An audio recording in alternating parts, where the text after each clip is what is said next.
Hey there. It's day 234 of our Through the Bible in a Year. Still in Jeremiah, we're reading 3 chapters today. And this is something different. Prophecies against the nations. They put it in big, bold, capital letters. So, see what he says, right? The word of the Lord that came to Jeremiah the prophet about the nations. Prophecies against Egypt.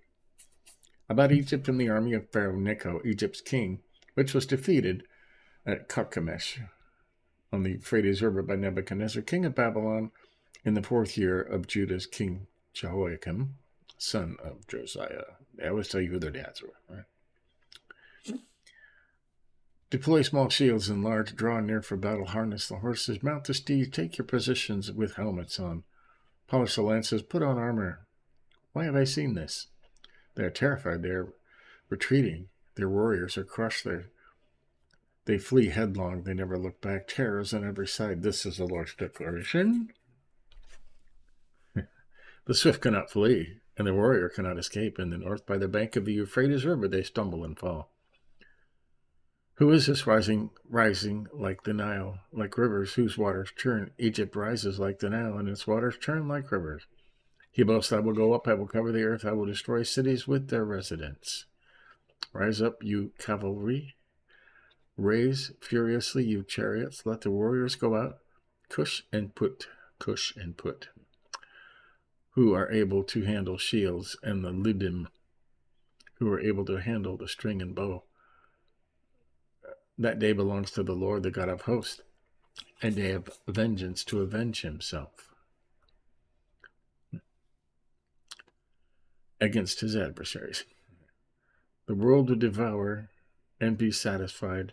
It will drink its fill of their blood, because it will be a sacrifice to the Lord, the God of hosts, in the northern land by the Euphrates River. Go up to Gilead and get balm, virgin daughter of Egypt. You have multiplied remedies in vain. There is no healing for you. The nations have heard your dishonor, and your outcry fills the earth, because a warrior stumbles against warrior, and together both of them have fallen. This is what the word of the Lord spoke to Jeremiah the prophet about the coming of Nebuchadnezzar, king of Babylon, to defeat the land of Egypt. Announce it in Egypt and proclaim it in Migdol. Proclaim it in Memphis and in Tahpanhes. Say, take positions, prepare yourself, for the sword devours all around you. Why have your strong ones been swept away? Each has not stood, for the Lord has thrust him down. He continues to stumble. Indeed, each falls over the other. They say, get up, let's return to our people and to the land of our birth. Away from the sword of the oppressors, they will cry out. Pharaoh, king of Egypt, was all noise. He let the opportune moment pass. As I live, this is the king's declaration. Yahweh of hosts is his name. He will come like Tabor among the mountains, and like Carmel by the sea. Get your bags ready for exile, inhabitant of daughter Egypt, for Memphis will become a desolation, uninhabited ruins. Egypt is a beautiful young cow, but a horsefly from the north is coming against her. Even her mercenaries among her are like stall-fed calves. They too will turn back. Together they will flee. They will not take their stand, for the day of their calamity is coming on them, the time of their punishment. Egypt will hiss like a slithering snake.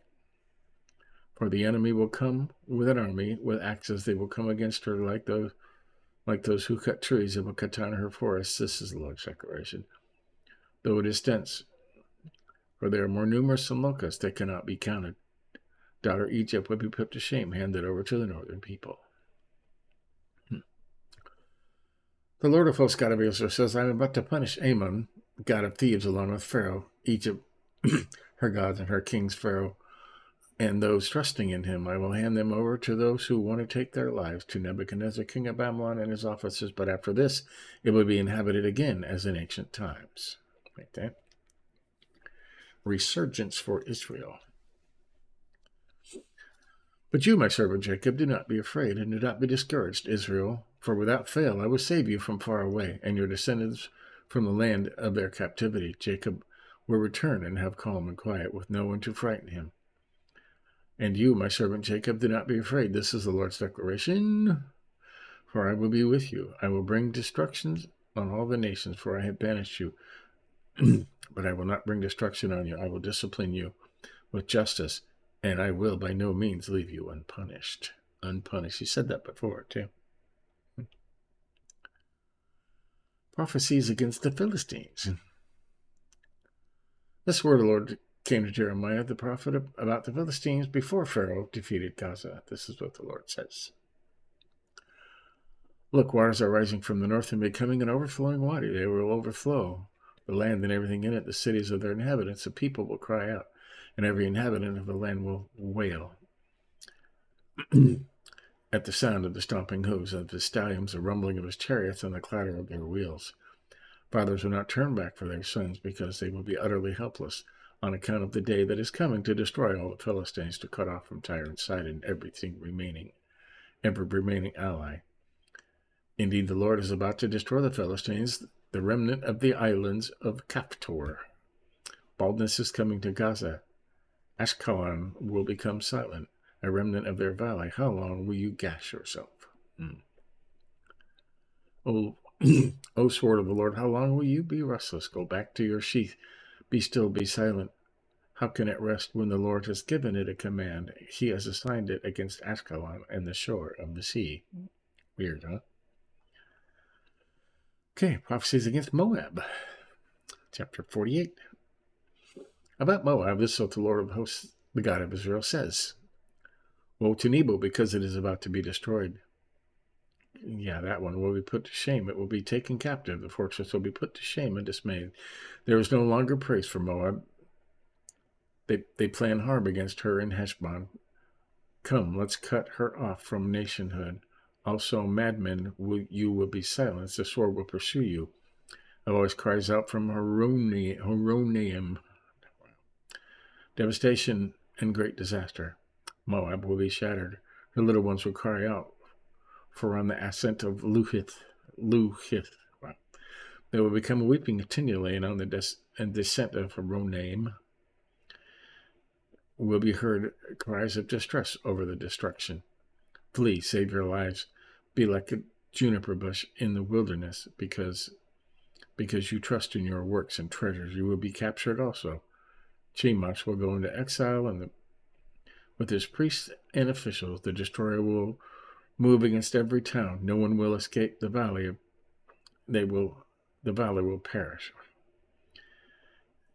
And the plain will be annihilated, as the Lord has said. Make Moab a salt marsh, for she will run away. Her towns will become a desolation without inhabitant. Right. The one who does the Lord's business deceitfully is cursed, and the one who withholds his sword from bloodshed is cursed. Moab has been left quiet since his youth, settled like wine on its dregs. He hasn't been poured from one container to another or gone into exile. So his taste has remained the same, and his aroma hasn't changed. Therefore, look, the days are coming when I will send those to him who will pour him out. They will empty his containers and smash his jars. Moab will be put to shame because of Chemosh, just as the house of Israel was put to shame because of Bethel that they trusted in. How can you say, we are warriors, mighty men ready for battle? The destroyer of Moab and his towns has come up, and the best of its young men have gone down to slaughter. This is the king's declaration. Yahweh of hosts is his name. Well, Moab's calamity is near at hand. His disaster is rushing swiftly. Mourn for him, all you surrounding nations, everyone who knows his name. Say how mighty the scepter is shattered, the glorious staff. Come down from glory, sit on parched ground, resident of the daughter of Dibon. I don't know any of this stuff.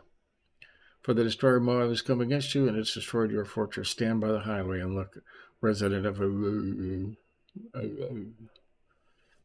ask him who is fleeing, or her who is escaping. What happened? Moab is put to shame, indeed dismayed. Wail and cry out, declare by the Arnon that Moab is destroyed.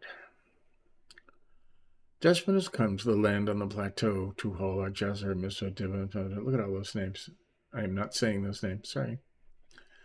In all towns in the land of Moab, those far and near, Moab's horn is chopped off, his arm is shattered. This is the Lord's declaration. Make him drunk because he has exalted himself against the Lord. Moab will wallow in his own vomit, and he will also become a laughingstock. Wasn't Israel a laughingstock to you? Was he ever found among thieves? For whenever you speak of him, you shake your head. Abandon the towns, live in the cliffs. Residents of Moab, be like a dove and nest inside the mouth of a cave. We have heard of Moab's pride, a great pride indeed, his insolence, arrogance, pride, and haughty heart. I know his outburst. This is the Lord's declaration. It's empty. His boast is empty. Therefore I will wail over Moab. I will cry out for Moab, all of it. He will moan for the men of Kirhiris, whatever that is. I will weep for you, vine of Sibmah, with more than the weeping of Jazer. Your tendrils have extended the sea. You have reached the sea to Jazer. There the destroyer has fallen all your summer fruit and grape harvest. Joy and celebration are taken from the fertile field, and from the land of Moab I have stopped the flow of wine from the wine presses. No one will tread with shouts of joy. The shouting is not a shout of joy. Wow. Boy, this is a long chapter. Wow, Okay, now I'm lost.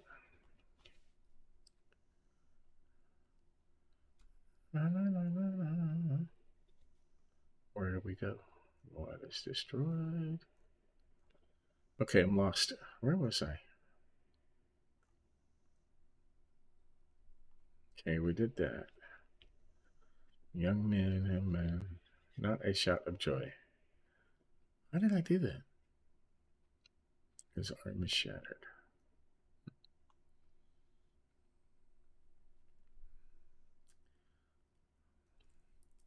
Oh, there it is. That Moab is destroyed. Man, I got lost, didn't I? We're only in verse 20. Judgment has come to the land of plateau. Oh, I read all these, didn't I? Because I can't read those. And we were down here. So Lord's declaration is empty. He's both sent therefore will over Moab. There's a Jazer, crying hard, Joseph, Moab. I stopped before. Okay. This is not, man, we got lost, didn't we? It took me 5 minutes to find my place again. We're on verse 34. There's a cry from Heshbon to Eliah. They raise their voices as far as Jahaz, from Zor to Horonaim, because even the waters of Nimrim have become desolate. In Moab I will stop. This is the Lord's declaration. The one who offers sacrifices on the high places and burns incense to God. Therefore my heart moans like flutes for Moab, and my heart moans like flutes for the people of Kirhirs. And therefore the wealth he has gained has perished. Indeed, every head is bald, and every beard clipped, and on every hand is a gash, and sackcloth around the waist on all the rooftops of Moab. And in her public squares everyone is mourning because I have shattered Moab like a jar no one wants. How broken it is, they wail. How Moab has turned its back. He is ashamed. Moab will become a laughingstock and shock to all those around him. He keeps saying that, huh? Well, this is what the Lord says. He will swoop down like an eagle and spread his wings against Moab. The towns have been captured and strongholds seized. In that day the heart of Moab's warriors will be like the heart of a woman with contractions. Moab will be destroyed as a people because he has exalted himself against the Lord. Panic, pit, and trap await you, resident of Moab. This is the Lord's declaration. I keep meaning not to read those, but I do. Await you, resident of Moab. He who flees from the panic will fall in the pit, and he who climbs from the pit will be captured in the trap. For I will bring against Moab the year of punishment. Okay.